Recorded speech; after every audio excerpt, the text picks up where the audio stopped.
Based on the 2005 Vertigo comic, DMZ spans 4 hours and achieves little of note. While its premise oozes potential, it's stifled by both its incoherent politics and its plotting approach to its characters, which makes even its most powerful and charismatic performers feel without purpose. Some of you chose to stay here.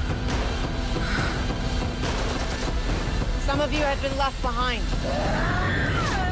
All of you survived. The 4-part series is set in the near future after a new American Civil War tears the country apart, leaving an autonomous demilitarized zone, or DMZ, in Manhattan. Amidst growing tensions, a medic from outside this zone, Alma Ortega, played by Rosario Dawson, searches for her son and gets roped up in local power plays for territorial control. What immediately stands out about DMZ is how at odds with its own premise it actually feels. Its dialogue hints heavily at conflict and pandemonium, but its approach to these ideas is blinkered, with explanations that depend heavily on dialogue given how rarely they manifest on screen. For the most part, the show rarely feels as if it's set in an America torn apart by war, or a New York where community means survival. Part of the problem stems from the pilot episode directed by Ava DuVernay. As characters like Alma move through unfamiliar territory, there's little sense of danger or discovery, given how focused the camera is on characters' close-ups, rather than their relationship to the world around them. While this helps ground us in Alma's desperation to find her son, it does little to make this New York feel like a living, breathing space with a volatile history. By the time director Ernest Dickerson takes the reins for episodes 2 through 4, the world doesn't open up all that much more. Despite the vast majority of screen time being set in the DMZ, the show rarely offers a sense of what it's like to live there from day to day.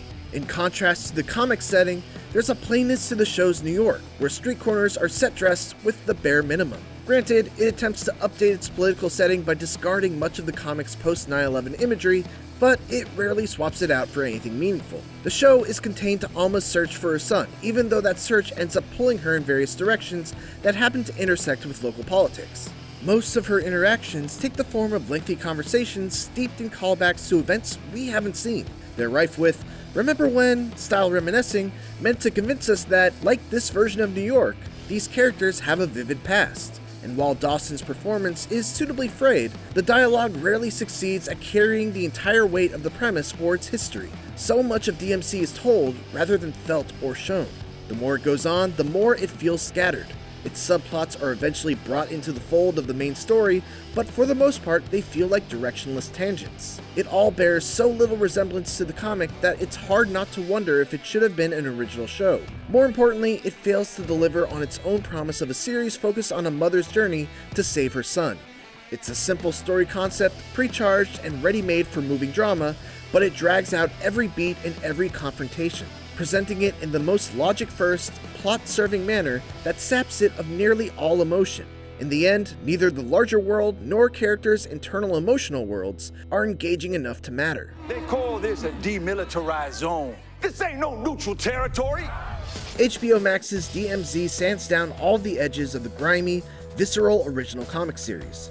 The resulting story is both tedious from a character standpoint and features politics that begin as incoherent before revealing themselves to be shockingly simplistic. For more TV reviews, check out what we thought of the premiere of Star Trek Picard Season 2 and The Boys Presents Diabolical. And for everything else, stick with IGN. Why did you come back? For you.